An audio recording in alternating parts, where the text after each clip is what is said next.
Welcome to another episode of Whatever It Takes, the podcast designed to support small businesses across Australia scale to growth.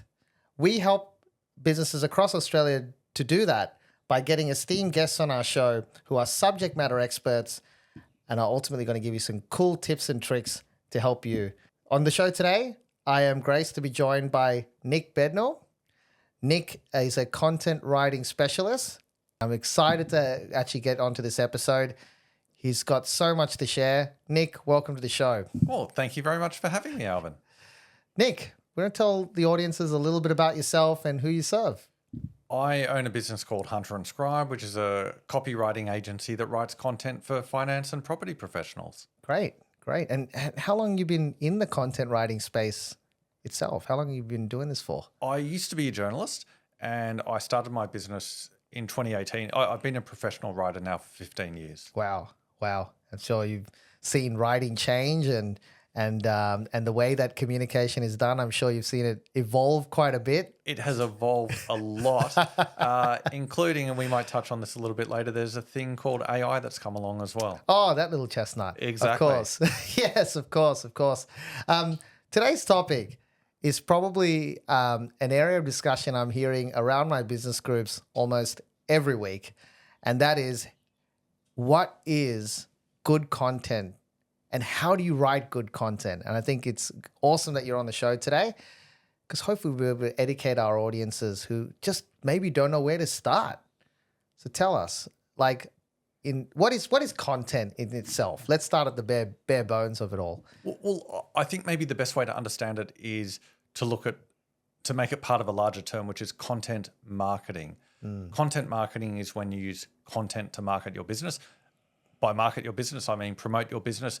And by content, I mean any sort of information. So that could be written information. It could be audio information. A podcast is a form of content. Right. Or it could be visual. It could be something in video.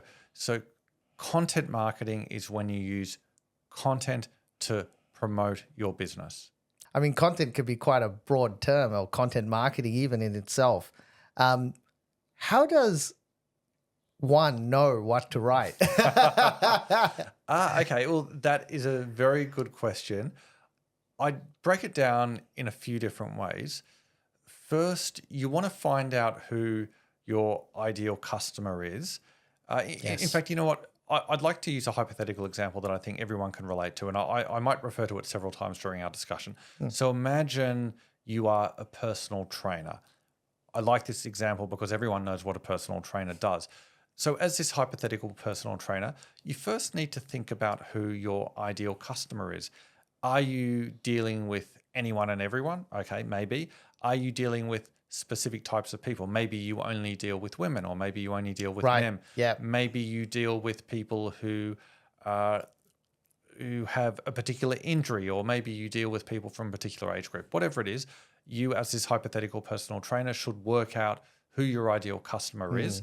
And from then, you need to think about what problems your ideal customer has, and you need to think about what goals your ideal customer is trying to achieve, and you need to think about what objections your ideal customer might have to engaging your services, and you need to think about what questions they're likely to have, and your content should be aimed at those things. If you're creating content that answers their questions, overcomes their objections, addresses their problems, and talks about their goals, it's going to be good content because it's going to be directly relevant to them.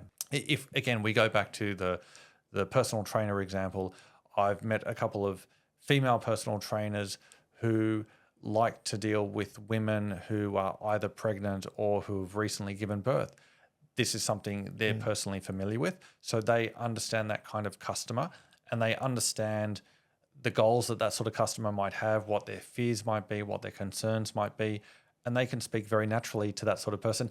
If, on the other hand, a man like me was trying to deal with someone like that, I probably wouldn't understand them, and therefore they probably wouldn't be my ideal customer. So I think for the vast majority of businesses, they know their ideal customer well, and so it should be reasonably easy to think of content that is going to be interesting, relevant, and helpful for those people. Is it fair, Nick, it's important to understand what niche you're going after. Because I imagine with content marketing, if you're just scattergunning crazy, you may not get the traction or your content may not be as succinct to meeting the attention of your ideal audience if you're not sort of getting down to the point of niching. Is that kind of an Yes. important factor behind it all? Yeah, the narrower you can make your marketing, the more effective it's going to be.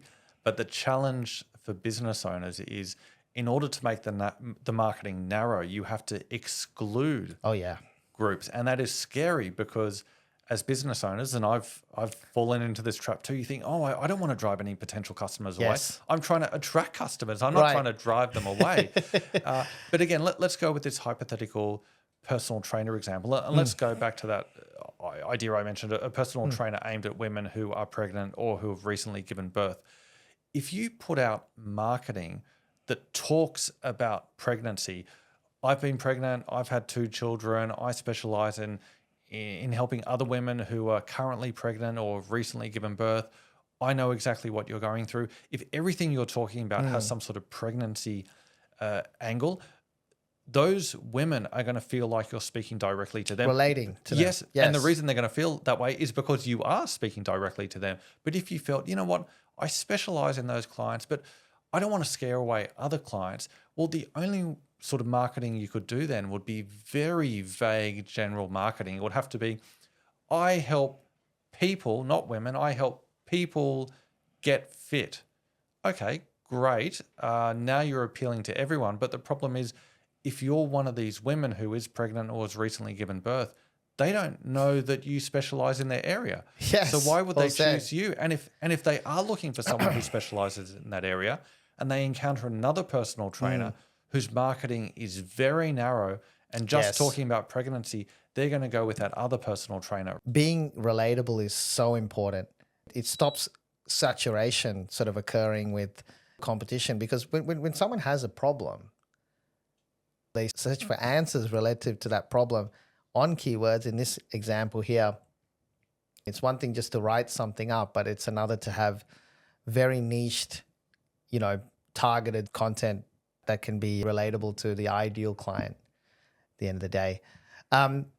That's really interesting. And you mentioned a few different forms of content. This is a very, very personal thing. And funnily enough, the perfect plan is a plan that's not perfect, which is going to sound crazy, but let me explain. Let me continue with a fitness example. Yes, please. Imagine someone is very overweight and they want to get fit and lose weight. And they say, hey, Nick, what's the perfect fitness plan?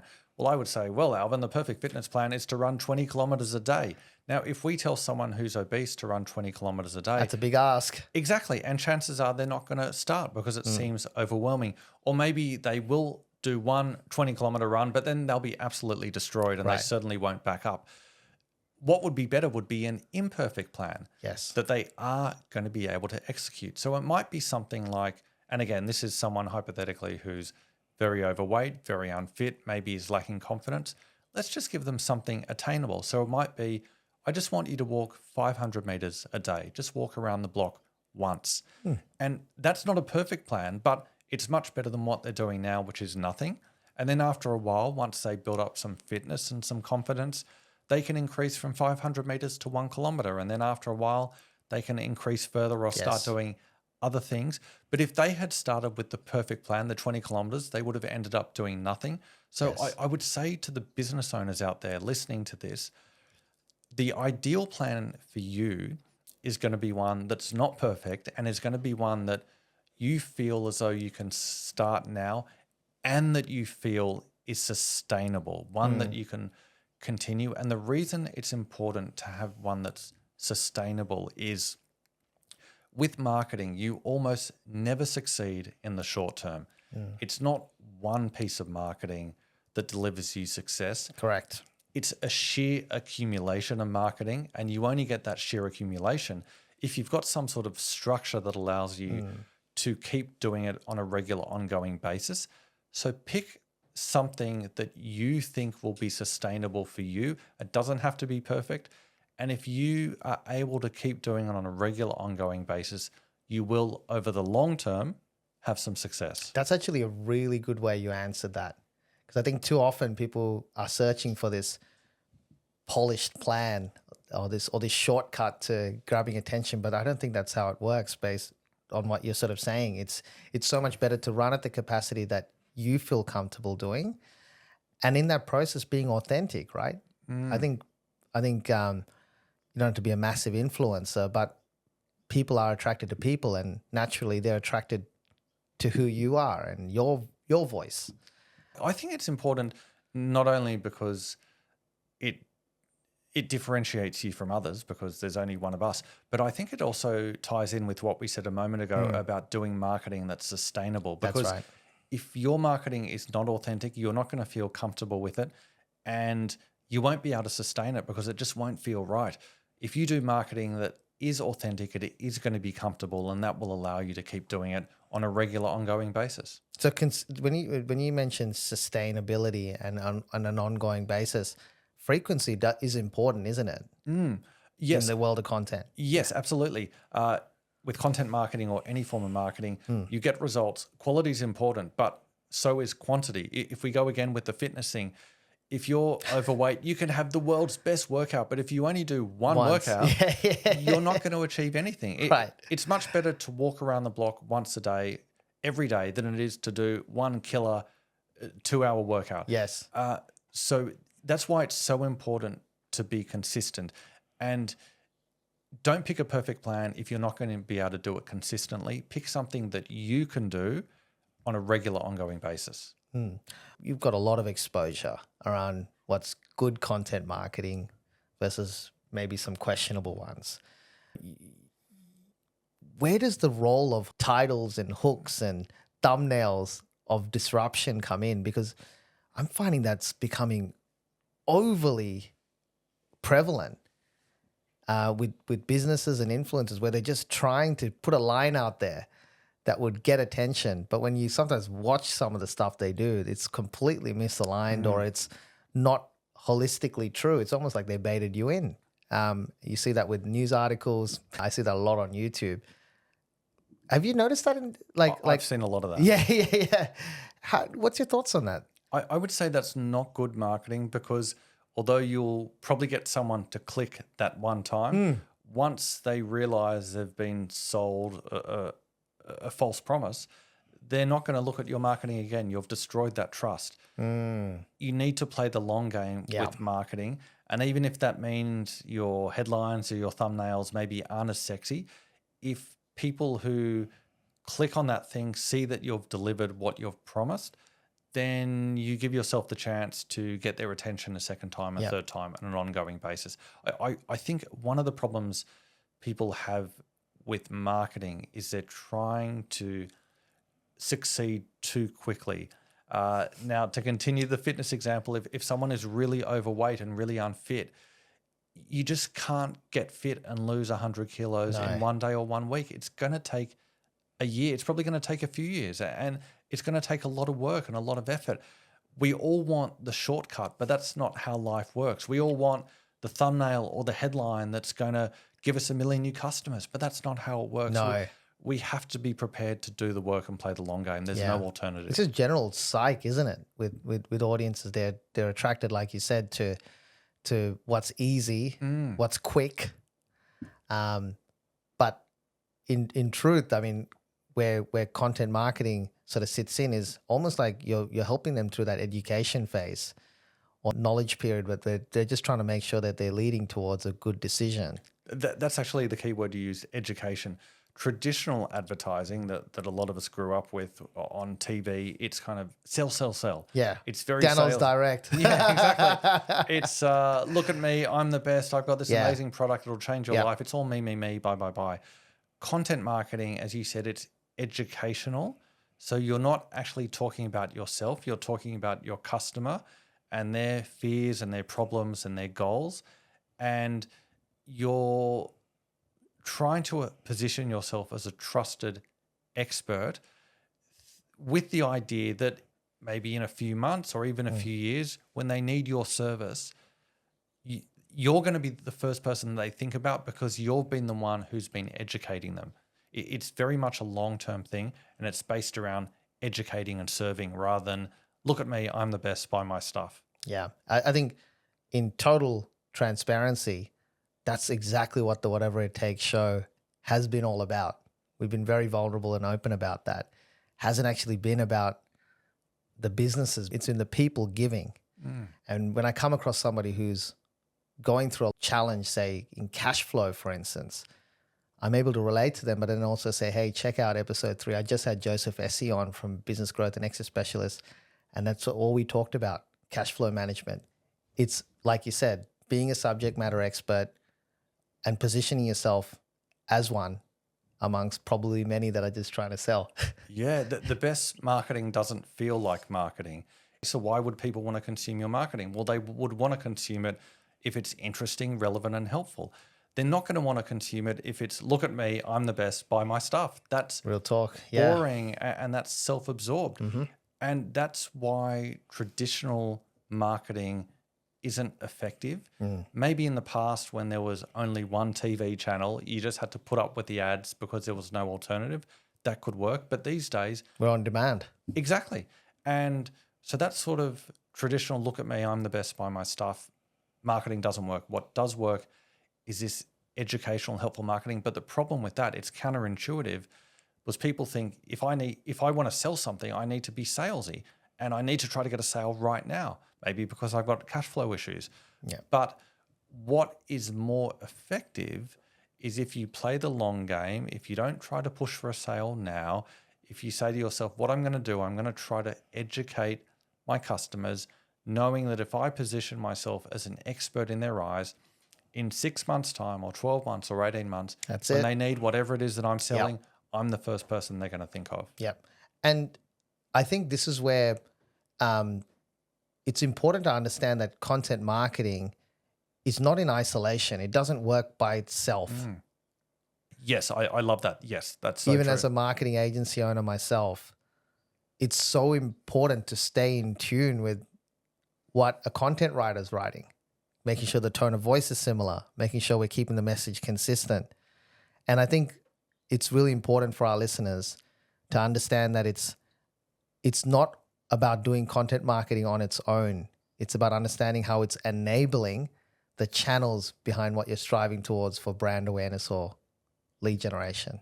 I think all things being equal, more marketing is better than less, and Yes. more channels of marketing is better than less. All things being equal, but it has to be sustainable. You might do just digital ads, and if that's working well, and if that's all you can afford, and if that's all your bandwidth and time allows, great, just do that. Yeah. But ideally, you might be able to do multiple things. So you might do digital ads, you might do content, you might do networking, you might do podcasting. It could be multiple things. All things being equal, I do think it's good to have multiple marketing channels. I totally agree. Partly because they complement each other, but also because it can be a risk in business and in life to put all your eggs in one basket because you don't know what's going to happen to that basket. That being said as well, I think you might agree, it's also being strategic first. I come across quite a few people across my network and clients who come on board because they've tried too much and not have a strategy and gone, hang on, it's not about what I think. It's not even about what Alvin believes is right. It's about what the consumer's behavior is. So I think it's also coupling in channels that are at the right place at the right time with the right message. I'm glad you mentioned strategy because I've made the mistake in the past with my business of not being strategic and chasing bright, shiny objects. Yeah. And I've been burned just from maybe having a short attention span, wanting things to happen too quickly, wanting to try the miracle diet, so to speak. And then the 20-kilometer run. Exactly. I then have to remind myself, Nick, that's just not how life works. It's not how marketing works. You need to just do a few things and do them well, and you need to do them over the long term, and it will eventually happen. The access to ideas has shifted and evolved so much. I mean, we're graced in probably one of the most exciting periods of human history, I believe, with AI and how everything's sort of falling into place and making our lives easier, drawing more efficiency, and even thinking beyond our own brains sometimes. AI, that has absolutely been almost part of every digital offering I can think of out there. Content marketing. How has AI kind of folded into the content marketing world? Well, first, let me say I love AI. I think the technology is incredible. And I can't believe we're right at the start of this because the technology is already amazing. Very true. And It's 10 exciting. years from now, where are we going to be? I don't know. That's a rhetorical question. I don't know where we're going to be, but I Yeah. do know it's going to be far in advance of what we have now. Yes. So I'm really excited about what the future holds. We do content writing for our clients. So we use ChatGPT to generate ideas. It's very good with that. We don't actually use ChatGPT to write the content for a few reasons. Firstly, at least right now, it feels very wooden. You use the word It's a authentic written word before. right now. It spits out whatever whatever's generic in nature. It feels very processed. Yes, very processed. Yeah, it's something that's come out of a factory. But I mean, it's extraordinary that it can even do that because it's so cool. And in 5 years, 10 years, I'm sure it'll be a lot more refined. So my company, we use it to generate ideas. We don't use it to write content. I love that. Because as we said, partly it's processed, partly also because a lot of the stuff it spits out is wrong. Yes.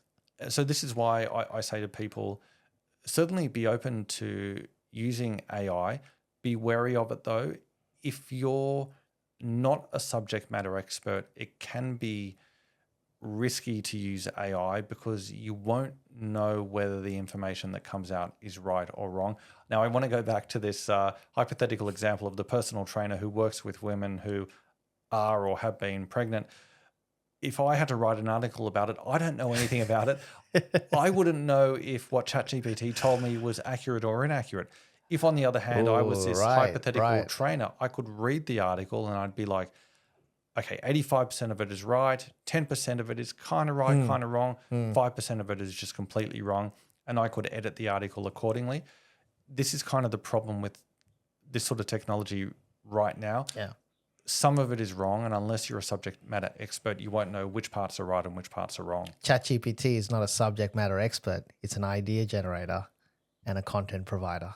And it's going to scrape and come back whatever it can find. Yeah, I think the answer that ChatGPT gives you is it's only going to be as good as the question that you ask. The more specific you can make your question, the better the answer you're going to get. This takes practice. And also what you can do, if the answer you get isn't quite what you're looking for, you can ask follow-up questions. Yeah. That's also important. So it's really the key to getting good answers from ChatGPT is to give it the right prompts. Yes. That comes with practice. So to go with this buyer's agent example, if you are a buyer's agent, what I would tell ChatGPT firstly is, I am an Australian buyer's agent. Yes, because most of the content will be based on American buyer's agents, Yes. and the BA space in America is different from Australia. So you might say, I'm an Australian buyer's expert. Then you might say, I specialize in owner-occupiers, or I specialize in interstate investors. So you have to be very specific so that you have to frame it correctly for ChatGPT. And then once you've framed it that way, you can then ask your question. If the answer isn't quite right, you can then keep refining and exactly redefining. Exactly. Yeah, no, that's cool. So in kind of looping back on the whole AI piece, fair to say it's a great way of finding ideas.